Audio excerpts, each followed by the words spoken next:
વિદ્યાર્થીની બહેનો અને મિત્રો, ગઈકાલે આપણે સંચાલકીય અર્થશાસ્ત્રનું મહત્ત્વ શું છે એના વિશે ચર્ચા કરી હતી.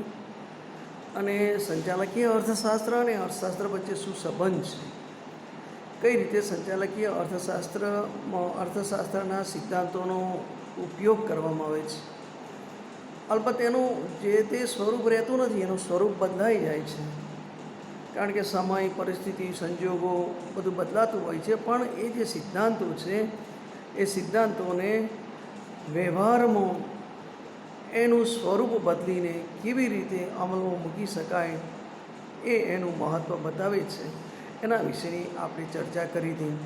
એટલે સંચાલકીય અર્થશાસ્ત્રનું શું મહત્ત્વ છે એના વિશેની આપણે ચર્ચા કરી હતી. બીજું, સંચાલકીય અર્થશાસ્ત્ર એ એકમલક્ષી અર્થશાસ્ત્રનો અભ્યાસ કરે છે, અને એકમલક્ષી અર્થશાસ્ત્રનો અભ્યાસ કરતા હોવાને કારણે પેઢીના સિદ્ધાંતોને ખાસ લાગે વળગે છે. અને એમાં માર્શલનો આપણે અભ્યાસ પણ કર્યો હતો કે માર્શલ એની સાથે સંકળાયેલા છે, અને માર્શલ એ બાબતનું સૂચન પણ કરે છે કે માર્શલને એ પેઢીના સિદ્ધાંતો રજૂ કર્યા છે. ખાસ વાત આજે આપણે કરવાની છે તે કે એનું એટલું મહત્ત્વ હોવા છતાં સંચાલકીય અર્થશાસ્ત્રની પણ કેટલીક મર્યાદાઓ છે. જેમ કે શરૂઆતમાં આપણે જ્યારે સમયગાળાની વાત કરીએ છીએ ત્યારે જે એના જુદા જુદા કન્સેપ્ટ આપવામાં આવ્યા છે, સંચાલકીય અર્થશાસ્ત્રના જે મૂળભૂત ખ્યાલો છે એમાં એક સમયગાળાનો એક કન્સેપ્ટ આપવામાં આવ્યો છે. તો સમયગાળાનો ખ્યાલ છે ને એ સાપેક્ષ છે, નિરપેક્ષ નહીં. કારણ કે એક જ માટે એક જે માટે લાંબો ગાળો હોય તે બીજા માટે ટૂંકો ગાળો પણ હોય. બધાને માટે તે સરખું હોય એવું ન બની શકે. પછી સમયગાળાના ખ્યાલમાં ભવિષ્યની બાબતોનો સમાવેશ થાય છે, પણ ભવિષ્ય તો અસ્થિર છે, અનિશ્ચિત છે, અનિર્ણયાત્મક છે. એનું શું? એટલે સમયગાળાના ખ્યાલને યોગ્ય રીતે વ્યાખ્યાબદ્ધ કરી શકાતો નથી, જે આપણે એને કન્સેપ્ટમાં મૂકવામાં આવ્યું છે. એટલે કેટલીક બાબતો એવી છે કે જેમાં એ સંચાલકીય અર્થશાસ્ત્ર પોતે એનો કોઈ ઉકેલ કે નિર્ણય આપી શકતું નથી. એ જ પ્રમાણે આપણે અભ્યાસમાં જોવાના છીએ. આગળનું નવું યુનિટ શરૂ થશે ત્યારે આપણે જે પેઢીના સિદ્ધાંતો છે એમાં માંગની આગાહી વિશેનું એક પ્રકરણ આપણે ભણવાનું આવશે, એની વિશે ચર્ચા કરીશું. પણ માંગની આગાહી કરવામાં સંચાલકીય અર્થશાસ્ત્ર ઉપયોગી હોવા છતાં એ પદ્ધતિ જે છે એ પદ્ધતિ કેટલીક રીતે ઉપયોગી હોવા છતાં પણ એની કેટલીક મર્યાદાઓ છે, જે સંચાલકીય અર્થશાસ્ત્રની મર્યાદાઓ બને છે. દાખલા તરીકે પહેલી જ મર્યાદા, આપણે પેઢીના સિદ્ધાંતોની વાત કરીએ કે ગ્રાહકના વર્તનની વાત કરીએ અથવા તો ઉત્પાદકના મહત્તમ નફાની વાત કરીએ, તો એ જે એકમોની વાત કરીએ છીએ એમાં પહેલી એક વાત છે કે એમાં સાતત્યની ધારણા કરવામાં આવી છે. હવે આજનો જે પરિવર્તનશીલ યુગ છે એ પરિવર્તનશીલ યુગમાં સાતત્યની ધારણા કામ આપી શકે એમ નથી. ક્યાંય કોઈ સાતત્ય જળવાતું જ નથી. એ પછી પેઢીના વર્તનનો સિદ્ધાંત હોય, ઉત્પાદકના મહત્તમ નફાનો સિદ્ધાંત હોય અથવા તો ખર્ચનો સિદ્ધાંત હોય, પણ એમાં સાતત્યતા જે જળવાવી જોઈએ સાતત્ય જળવાતી નથી.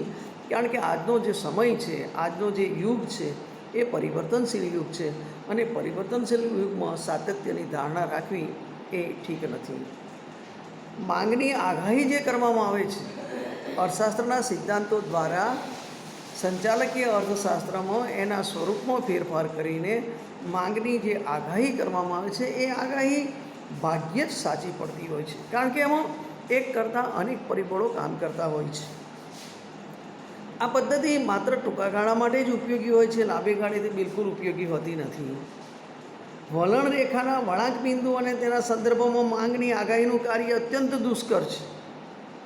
કારણ કે અહીંયા જે ગ્રાહકોના વલણો બદલાશે, ગ્રાહકોની અભિરુચિ બદલાશે, ગ્રાહકોની ટેવ બદલાશે, અવેજી વસ્તુઓની કિંમત અને અવેજી વસ્તુઓની ગુણવત્તા બદલાશે. તો એ જે વળાંક બિંદુઓ છે અને એના સંદર્ભમાં માંગની આગાહીનું કાર્ય કરવું એ અત્યંત દુષ્કર છે. વસ્તુઓનું ઘણા મોટા પ્રમાણમાં વેચાણ થયું હોય ત્યાં પણ આ માંગની આગાહી શક્ય હોતી નથી, કારણ કે અહીંયા વસ્તુઓનું ખૂબ મોટા પ્રમાણમાં કોઈ એક કંપની કાર્ય દ્વારા કોઈ એક કંપની હોય ને એના પોતાના કાર્યો દ્વારા અનેક વસ્તુઓનું વેચાણ કરતા હોય તો એ પણ અહીંયા ઉપયોગી નથી. નજીકના ભૂતકાળમાં સ્થપાયેલી કંપની તથા બહુ જૂની કંપની માટે પણ આ માંગની આગાહીની પદ્ધતિ ખાસ ઉપયોગી થતી નથી. માંગની આગાહીની પદ્ધતિમાં માત્ર વેચાણમાં આંકડાઓ જે લેવામાં આવે છે, કિંમત અથવા તેમાં થયેલા આંકડાઓની નોંધ લેવામાં આવતી નથી. જ્યાં વેચાણના વિસ્તારો સતત બદલાતા રહેતા હોય ત્યાં ભૂતકાલીન વલણોનું પુનરાવર્તન અને એને ભવિષ્યમાં થશે તેમ માની શકાય નહીં. એટલે જ્યારે આ પદ્ધતિમાં વેચાણના આંકડાઓ દેવામાં આવે છે, એમાં કિંમત અથવા તેમાં થયેલા આંકડાઓની નોંધ લેવામાં આવતી નથી. જ્યાં વેચાણના વિસ્તારો સતત બદલાતા રહેતા હોય, એક વિસ્તારના બદલામાં બીજા વિસ્તારમાં વેચાણ થતું હોય તો ત્યાં ભૂતકાલીન વલણોનું પુનરાવર્તન ભવિષ્યમાં થશે તેમ માની શકાય નહીં. વિસ્તાર બદલાવાની સાથે ઘણું બધું બદલાઈ જતું હોય અને ઘણું બધું બદલાઈ જતું હોવાને કારણે એ જે ભૂતકાલીન વલણો જે હતા, ભૂતકાલીન બાબતો જે હતી એ ભવિષ્યમાં પુનરાવર્તનમાં ભવિષ્યમાં તે સાચી પડશે એમ માની શકાય નહીં. આજનું બજાર સતત ગતિશીલ છે, સતત ગત્યાત્મકતાની પરિસ્થિતિમાં છે, ત્યારે આ પદ્ધતિ વાસ્તવિક નિવડતી નથી માંગની આગાહી વિશેની. કારણ કે આમાં ગ્રાહકના બદલાતા જતા વલણોનો વિચાર કરવામાં આવતો નથી, ગ્રાહકોની અભિરુચિનો વિચાર કરવામાં આવતો નથી, ગ્રાહકોની બદલાતી ટેવનો વિચાર કરવામાં આવતો નથી. આ બધી જ બાબતો એ માંગની આગાહીને નિષ્ફળ કરવામાં સાચી પડે છે. એટલે આ જે પદ્ધતિ સૂચવવામાં આવી છે કે સંચાલકીય અર્થશાસ્ત્ર દ્વારા માંગની આગાહી કરી શકાય છે, પણ એ કેટલે અંશે સત્ય પડે છે, કેટલે અંશે સાચી પડે છે એ પણ એક પ્રશ્ન છે. સંચાલકીય અર્થશાસ્ત્રનો મૂળભૂત હેતુ અર્થશાસ્ત્રના સિદ્ધાંતોનો વ્યવહારમાં ઉપયોગ કરવાનો છે. અર્થશાસ્ત્રના સિદ્ધાંતો વ્યવહારમાં કેટલે અંશે સાર્થક નીવડે છે જોવાનો છે. પણ એની સાથે જે પદ્ધતિ સમજાવવામાં આવી છે એકમલક્ષી અર્થશાસ્ત્રમાં, કે એકમલક્ષી અર્થશાસ્ત્રમાં આ પદ્ધતિ કામ લાગતી હોવાને કારણે એનો વ્યવહારમાં કેટલો ઉપયોગ થાય છે એ સમજાવવાનો પ્રયત્ન કરવામાં આવ્યો છે. હવે સામાન્ય રીતે આ જે પદ્ધતિ સમજાવવામાં આવે છે માંગની આગાહી વિશેની, એમાં આપણે કેટલીક મર્યાદાઓ જોઈ કે માંગની આગાહીમાં આ પ્રકારની મર્યાદાઓ રહેલી છે. એને તમે સરળતાથી મૂકી શકો નહીં, કારણ કે ગ્રાહકના વલણો સતત બદલાતા હોય છે, ગ્રાહકની પરિસ્થિતિ બદલાતી હોય છે. અહીંયા જે કેટલાક એકમલક્ષી અર્થશાસ્ત્ર અને અનુલક્ષીને એના જે કન્સેપ્ટનો ડેવલપ કરવામાં આવ્યા છે, એના જે કન્સેપ્ટનો વિકાસ કરવામાં આવ્યો છે, એમાં પહેલું માંગ વિશ્લેષણ છે, બીજું વિશ્લેષણ છે ખર્ચ વિશ્લેષણ. હવે જ્યારે માંગ વિશ્લેષણ છે એ ગ્રાહક પક્ષે કામ કરતું હોય, ખર્ચ વિશ્લેષણ છે એ ઉત્પાદક પક્ષે કામ કરતું હોય. એટલે અહીંયા ટૂંકા ગાળામાં અને લાંબા ગાળામાં કેવા પ્રકારના સંજોગો સર્જાશે અને એ કેવા પ્રકારના સંજોગો સર્જાશે, એમાં સરેરાશ ખર્ચ, સીમાંત ખર્ચ, ટૂંકા ગાળાનું સરેરાશ ખર્ચ, લાંબા ગાળાનું સરેરાશ ખર્ચ, ટૂંકા ગાળાનું સીમાંત ખર્ચ, લાંબા ગાળાનું સીમાંત ખર્ચ, પેઢીના કદમાં થતા ફેરફારો, આ બધી બાબતોને ધ્યાનમાં રાખીને આપણે જો વિચાર કરીએ તો જે કોઈ પણ પેઢી છે, પેઢી સતત પોતાના નફા માટે એ પોતાની પેઢીનો વિસ્તાર કરતી હોય છે, પેઢીનું કદ વધારતી હોય છે અને પેઢીના ખર્ચ વધારીને એ પોતાનો સરેરાશ ખર્ચ એ ન્યૂનતમ કરવા માટેનો પ્રયત્ન કરે છે. પણ સૌપ્રથમ બાબત તો એ છે કે આ વિશ્લેષણ જે છે ખર્ચ વિશ્લેષણ, એમાં લાંબા ગાળાના ખર્ચના વલણોનું વિશ્લેષણાત્મક પરીક્ષણ કરે છે અને ઉત્પાદન ખર્ચ અને સંચાલકીય ખર્ચના સંદર્ભમાં રજૂઆત કરે છે. એટલે ટૂંકા ગાળાના ખર્ચના વિશ્લેષણમાં આ સંચાલકીય અર્થશાસ્ત્ર એ પોતે કોઈ પ્રદાન આપી શકતું નથી. એટલે લાંબા ગાળાનું ખર્ચ અને ઉત્પાદન સંબંધોને વધુ વૈજ્ઞાનિક અને વ્યવહારુ બનાવીને એ સમજાવી શકાય છે, પણ લાંબા ગાળાના યુ આકારના ખર્ચ વગેરે કરતાં વધારે વાસ્તવિક અને અસરકારક રીતે આ વિશ્લેષણ સમજૂતી આપી શકતું નથી. એટલે સંચાલકના અર્થશાસ્ત્રમાં આધુનિક ટેકનોલોજીના લાભોને પણ ધ્યાનમાં લેતો નથી. સંચાલકીય અર્થશાસ્ત્રમાં જે ખર્ચ વિશ્લેષણ કરવામાં આવે છે એમાં જે ટેકનોલોજી બદલાય છે અને સતત આધુનિક ટેકનોલોજી અસ્તિત્વમાં આવે છે, એને કારણે જે લાભ સર્જાય છે એ લાભને પણ ધ્યાનમાં લેતા નથી.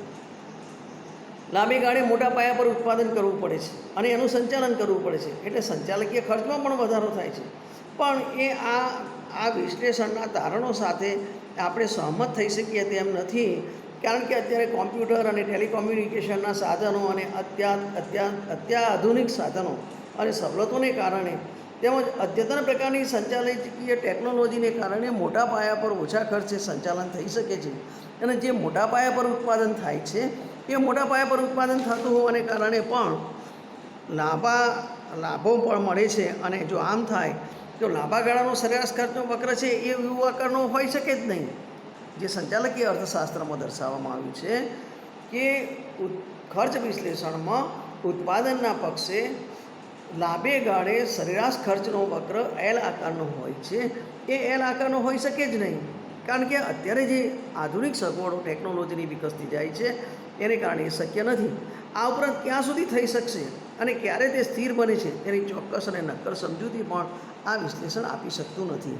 એટલે ખર્ચ વિશ્લેષણમાં પણ આ એક કેટલીક મર્યાદા છે. જે મર્યાદા માંગ વિશ્લેષણમાં હતી એ જ મર્યાદાઓ પાછી ખર્ચ વિશ્લેષણમાં પણ લાગુ પડે છે. એ જ પ્રકારે તમે જુઓ, ઉત્પાદન વિશ્લેષણ કરવામાં આવ્યું છે, માંગ વિશ્લેષણ કરવામાં આવ્યું છે સંચાલકીય અર્થશાસ્ત્રના અભ્યાસમાં, ખર્ચ વિશ્લેષણ કરવામાં આવ્યું છે, ઉત્પાદન વિશ્લેષણ કરવામાં આવ્યું છે. અને આ વિશ્લેષણ કરીને સંચાલકીય અર્થશાસ્ત્રમાં કઈ રીતે અર્થશાસ્ત્રના સિદ્ધાંતોનો વ્યવહારમાં ઉપયોગ થઈ શકે એની રજૂઆત કરવામાં આવી છે. ઉત્પાદન વિશ્લેષણ જે છે એ પણ ઉત્પાદકના પક્ષે છે, પણ એ જે ઉત્પાદન વિશ્લેષણ છે એના જે નિયમો છે એ નિયમોની અંદર પણ કેટલીક મર્યાદાઓ છે. અને એ નિયમોની કેટલીક મર્યાદાઓ છે એમાં તમે જુઓ તો આધુનિક યુગમાં આધુનિકરણ, નવીનીકરણ ઘણા મોટા પ્રમાણમાં થાય છે. આધુનિકરણ કે કોઈપણ ઉત્પાદનના ક્ષેત્રમાં નવીનીકરણ એ ખૂબ મોટા પ્રમાણમાં થાય છે. અને આથી આ નિયમની ઈચ્છે ત્યાં સુધી આપણે વિલિખિત કરી શકાય છે. એનું કારણ એટલું જ કે આધુનિક યુગમાં આધુનિક નવીકરણ જે છે એ ખૂબ મોટા પ્રમાણમાં થતું હોય છે. અને એની સાથે સાથે એની જે આ નિયમ છે એ નિયમને આપણે ઈચ્છીએ ત્યાં સુધી વિલિખિત કરી શકાય છે. જમીનનું સાધન સ્થિર છે, તેમાં વધારો કરી શકાતો નથી, એ કુદરતી દેન છે. પરંતુ તે જમીન પર એક કરતાં વધુ પાકો લઈ શકાય છે. તે જમીન પર એક કરતાં વધુ મજલાઓનું બાંધકામ કરી બહુમાળી ઇમારતો પણ સર્જી શકાય છે. એકચ્યુઅલી જે વસ્તુ કુદરત નિર્મિત છે, કુદરત તરફથી પ્રાપ્ત થયેલું સાધન છે જમીન, એ જમીનનું પ્રમાણ સ્થિર છે, જમીનનું સાધન સ્થિર છે. પણ એ જમીનનું સાધન સ્થિર હોવાથી એમાં આપણે વધારો કે ઘટાડો કરી શકતા નથી, એ કુદરતી દેન છે. પણ જમીન ઉપર એક કરતાં વધુ પાકો લઈ શકાય છે કે 2 એકરની જમીન કે 5 એકરની જમીન કે 10 એકરની જમીન ઉપર 2-3 પાક લઈ શકાય છે. એ જ રીતે જમીનનો ટુકડો એક જ હોય પણ એના ઉપર બહુમાળી બિલ્ડિંગ બાંધી શકાય છે. એટલે આધુનિક સમયમાં જુદા જુદા અનેક સંશોધનો દ્વારા ઘટતા જતા મળતરના નિયમનો અમલ કરી શકાય છે. અને એ આધુનિક સમયમાં જે જુદા જુદા અનેક સંશોધનો થતા હોય છે એ સતત સંશોધનો થતા હોવાને કારણે તમે એ જે ઘટતા મળતરનો નિયમ છે એ ઘટતા મળતરનો નિયમ લાગુ પાડી શકો છો. મતલબ કે તમે જે ખર્ચ કરો છો એના કરતાં પ્રાપ્ત થતા ઉત્પાદનનું પ્રમાણ વિશેષ છે ત્યારે ઘટતા મળતરનો નિયમ લાગુ પડે છે. જ્યારે તમે જે ઉત્પાદનના ક્ષેત્રે જે કંઈ ખર્ચ કરો છો એ ખર્ચ કરતાં જો તમને પ્રાપ્ત થતું ઉત્પાદન એ ઉત્પાદનનું પ્રમાણ વિશેષ હોય તો એનો અર્થ એમ થયો કે એ ઉત્પાદનના ક્ષેત્રમાં એ પેઢીમાં ઘટતા જતા મળતરનો નિયમ લાગુ પડે છે. સ્થિર સાધન, અવેજી સાધનોનો ઉપયોગ વધારીને પણ આ નિયમના અમલને નિવારી શકાય છે. જે સાધન સ્થિર છે એ સ્થિર સાધનની અવેજીમાં બીજા સાધનોનો ઉપયોગ વધારી શકાય અને એ બીજા સાધનોનો ઉપયોગ વધારીને પણ આ નિયમના અમલને આપણે નિવારી શકીએ છીએ. જે નિયમ આપવામાં આવ્યો છે ઉત્પાદન વિશ્લેષણની અંદર એ નિયમને આપણે મૂકી શકીએ છીએ. આ નિયમમાં રજૂ કરવામાં આવેલા 3 તબક્કાઓ છે. ઉત્પાદન વિશ્લેષણ છે જેનો આપણે આગળ અભ્યાસ કરવાના છીએ. એ ઉત્પાદન વિશ્લેષણના અંદર જે નિયમ રજૂ કરવામાં આવ્યો છે એ નિયમની અંદર 3 તબક્કાઓ છે, પણ એ અપ્રસ્તુત છે અને અયોગ્ય છે. અપ્રસ્તુત છે એટલે કે વર્તમાન સમય સાથે એ સંબંધિત નથી. અપ્રસ્તુત છે એટલે એ વર્તમાન સમય સાથે એને સાંકળી શકાય એમ નથી, વર્તમાન સમય સાથે એ સેટ થઈ શકે એમ નથી, એ વર્તમાન સમય સાથે સુસંકલન કરી શકાય એવા નથી, અપ્રસ્તુત છે. એટલે એ નિયમનો જે આજ રજૂ કરવામાં આવ્યા છે એના જે 3 તબક્કાઓ રજૂ કરવામાં આવ્યા છે એ 3 તબક્કાઓ અપ્રસ્તુત છે. આજનો યુગ એ કોમ્પ્યુટરનો યુગ કહેવાય છે અને કોમ્પ્યુટરના યુગમાં ઇષ્ટતમ સાધન સંયોજન વિશે સંચાલક સરળતાથી જાણકારી મેળવી શકે છે. કારણ કે આજે દુનિયા ખૂબ નાની બનતી જાય છે. કોમ્પ્યુટર અને આધુનિક ટેકનોલોજીને કારણે તમે ઇષ્ટતમ સાધન સંયોજન વિશે સંચાલક સરળતાથી એની માહિતી મેળવી શકે છે કે હું મારા સાધનોનું ઇષ્ટતમ સાધન સંયોજન કેવી રીતે કરી શકું, એટલે કે ન્યૂનતમ ખર્ચે વધુમાં વધુ ઉત્પાદન કેવી રીતે મેળવી શકું, જેને ઇષ્ટ સાધન સંયોજન કહેવામાં આવે છે. એ માહિતી જે છે એ માહિતી આજના કોમ્પ્યુટર યુગમાં બહુ સરળતાથી ઝડપથી પ્રાપ્ત થતી હોય છે, જેથી ઘટતા મળતરનો નિયમના તબક્કા સુધી તે પહોંચતો જ નથી. આપણે નિયમનો એવો અભ્યાસ કર્યો કે શરૂઆતમાં વધતું મળતર, પછી સ્થિર મળતર, પછી ઘટતું મળતર, આવા બધા મળતરના નિયમો જે છે એ મળતરના નિયમો ખર્ચ અને ઉત્પાદન એ બંનેની તુલના કરવામાં આવે છે. પણ એ જે નિયમ છે એ નિયમ એના છેલ્લા તબક્કા સુધી પહોંચે ત્યાં સુધી તો એ જે સંચાલક જે છે એ જે ઉત્પાદક છે એ આધુનિક ટેકનોલોજીની મદદથી, કોમ્પ્યુટરની મદદથી એ ઉત્પાદનના સાધનોનું ઇષ્ટ સાધન સંયોજન કેવી રીતે કરી શકાય એ જાણી લેતા હોય છે. અને એ જાણી લેતા હોવાને કારણે જ્યાં સુધી ઘટતા મળતરનો નિયમ અસ્તિત્વમાં આવે એ પહેલાં તો એ આધુનિક ઉપકરણોની મદદથી એ બધું એમની પાસે માહિતી પહોંચી જતી હોય છે. આની સાથે સંચાલકીય અર્થશાસ્ત્રમાં સુરેખ આયોજનનો પણ અભ્યાસ કરવામાં આવે છે. પણ સુરેખ આયોજનના અભ્યાસમાં એની ઉપયોગિતા છે તો એની સાથે સાથે એની કેટલીક મર્યાદાઓ પણ છે. સુરેખ હોય તો જ આ પ્રકારના આયોજનનો ઉપયોગ કરી શકાય, પણ તેમાં સુરેખતા જોવા મળતી નથી, કારણ કે સુરેખ આયોજનનો ઉપયોગ મર્યાદિત બને છે. બીજું, સુરેખ આયોજનની મહત્ત્વની ધારણાઓ છે કે તેમાં બધા ઘટકોના મૂલ્યોથી આપણે જ્ઞાત છીએ. આ બધા ઘટકોના મૂલ્યોથી આપણે જ્ઞાત હોય તો પછી સુરેખ આયોજન પ્રાપ્ત કરવાનો કોઈ અર્થ જ નથી, કારણ કે આ હકીકતે ધારણા જ અવાસ્તવિક છે. હકીકતે ધારણા જ અવાસ્તવિક છે, કારણ કે સુરેખ આયોજન વિશેના બધા ઘટકોના મૂલ્યોથી જો આપણે જાણકાર હોઈએ તો સુરેખ આયોજનનો અભ્યાસની કોઈ જરૂરિયાત જ નથી. કારણ કે આ ધારણા જે મૂકવામાં આવે છે ધારણા જ અવાસ્તવિક હોવાથી સુરેખ આયોજનનો જે ઉપયોગ છે એ ઉપયોગ મર્યાદિત બને છે. દરેક સાધનના ખર્ચ, સાધનની ક્ષમતા, સાધનની મૂલ્યની ગણતરી કરવી એ પણ એક અઘરું કામ છે, મુશ્કેલીવાળું કામ છે. ચલરાશિઓ અને એના સંબંધો ગૂંચવાડા ભરેલા હોવાથી વાસ્તવિક ધંધાકીય વ્યવહારમાં તે મુશ્કેલ છે. એક ચલરાશિ અને બીજી ચલરાશિ એ બંને વચ્ચેના સંબંધો કેવા છે? એક ચલરાશિ બીજી ચલરાશિને મદદ કરે છે કે એ બીજી ચલરાશિને પૂરક છે? એમના સંબંધોની જટિલતા કેવી છે? એ સંબંધો કેટલા ગૂંચવાડા ભરેલા છે? કારણ કે ચલરાશિઓ વચ્ચેના જે સંબંધો છે, દાખલા તરીકે જમીન, તો જમીનની સાથે ઘણી બધી ચલરાશિઓ સમાયેલી છે. સિંચાઈ છે, ખાતર છે, બિયારણ છે, ઘણી બધી ચલરાશિઓ સમાયેલી છે. પણ એ એક ચલરાશિ સાથે બીજી ચલરાશિનો સંબંધ કેવો છે? એ જટિલ છે, સરળ છે, ગૂંચવાડા ભર્યો છે કે કેમ છે? એ બાબત પણ ખૂબ અગત્યની છે, જે નિષ્ણાતો કોમ્પ્યુટરની સેવા વગર શક્ય નથી. આ બધી બાબતો એવી છે કે એમાં નિષ્ણાતો હોય કે કોમ્પ્યુટરની સેવા હોય તો જ આપણે જાણી શકીએ. બીજી ખાસ અગત્યની બાબત એ છે કે સુરેખ આયોજનના બાધકો નક્કી કરવા પણ મુશ્કેલ હોય છે. સુરેખ આયોજનમાં જે વિગતો અંગેની માહિતી આવશ્યક છે તે મેળવવી મુશ્કેલ છે.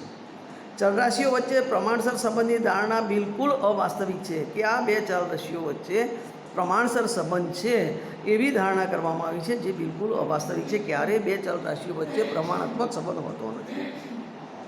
સુરેખ આયોજનમાં જે ટેકનિકનો ઉપયોગ થાય છે ટેકનિક જ પોતે ખામી ભરેલી છે, એટલે એના પરિણામો કેટલા સત્ય હોઈ શકે, પરિણામો કેટલા સત્યની નજીક હોઈ શકે એ પણ એક પ્રશ્ન રહેલો છે. સુરેખ આયોજનમાં જે ધારણા સ્વીકારાઈ છે તેના કરતાં જુદી પરિસ્થિતિ પણ પ્રવર્તે. તમે જે પરિસ્થિતિને અનુસરીને તમે જે સુરેખ આયોજન નક્કી કરો છો કે સુરેખ આયોજન માટે જે ધારણા સ્વીકારાય છે તેના કરતાં પરિસ્થિતિ જ જુદી પ્રવૃત્તિ હોય તો એ સુરેખ આયોજનની સત્યતા કેટલી? સુરેખ આયોજન, જેને લિનિયર પ્રોગ્રામિંગ તરીકે ઓળખવામાં આવે છે, એ ગાણિતિક, ટેકનિકલ અને ગૂંચવાડા ભરેલું છે અને મુશ્કેલ છે. કારણ કે આ જે સુરેખ આયોજન છે એમાં ત્રણેય બાબતો કામ કરતી હોય છે. ગાણિતિક બાબતો પણ કામ કરતી હોય છે, ટેકનિકલ બાબતો પણ કામ કરતી હોય છે અને બીજી ગણતરીઓ પણ એની અંદર મુશ્કેલ ભરેલી હોય છે. એટલે કેટલીક વાર જથ્થાબંધ રીતે રજૂ કરાય વિધેયને, પણ એ સાચું હોતું નથી. એટલે સુરેખા આયોજનની પણ કેટલીક મુશ્કેલીઓ છે. એ જ પ્રમાણે કિંમત વિશ્લેષણમાં પણ કેટલીક એની મર્યાદાઓ રહેલી છે. આપણે જ્યારે સંચાલકીય અર્થશાસ્ત્રનો માંગની આગાહીમાં, ખર્ચ વિશ્લેષણમાં, ઉત્પાદન વિશ્લેષણમાં, કિંમત વિશ્લેષણમાં અભ્યાસ કરીએ છીએ ત્યારે એની કેટલીક મર્યાદાઓ રહેલી છે. એ મર્યાદાઓ એ સંચાલકીય અર્થશાસ્ત્રને પણ લાગુ પડે છે અને એને કારણે એ સંચાલકીય અર્થશાસ્ત્ર એટલા અંશે મર્યાદિત બને છે. હાલ આપણે આ ચર્ચાને અહીંયા પૂરી કરીએ છીએ. આપણે આગળ કિંમત વિશ્લેષણ વિશે, માંગની આગાહી વિશે, ખર્ચ વિશ્લેષણ વિશે, ઉત્પાદન વિશ્લેષણ વિશે અભ્યાસ કરીશું. હાલ એની ચર્ચા પૂરી કરીએ છીએ. આપણે લગભગ મારી ધારણા મુજબ, મારી સમજ મુજબ આપણે પહેલું યુનિટ પૂરું કરીએ છીએ. હવે પછી બીજું યુનિટ લઈશું અને બીજા યુનિટની અંદર એના જે માંગની આગાહી છે એના વિશેનો અભ્યાસ છે એ અભ્યાસ કરીશું. ત્યાર પછી ઉત્પાદન વિશ્લેષણ, કિંમત વિશ્લેષણ, ખર્ચ વિશ્લેષણ, એમ એક વિશ્લેષણનો અભ્યાસ આગળ આપણે કરતા જઈશું. હાલ પૂરતું આ ચર્ચાને વિરામ આપીએ છીએ. ખૂબ ખૂબ આભાર.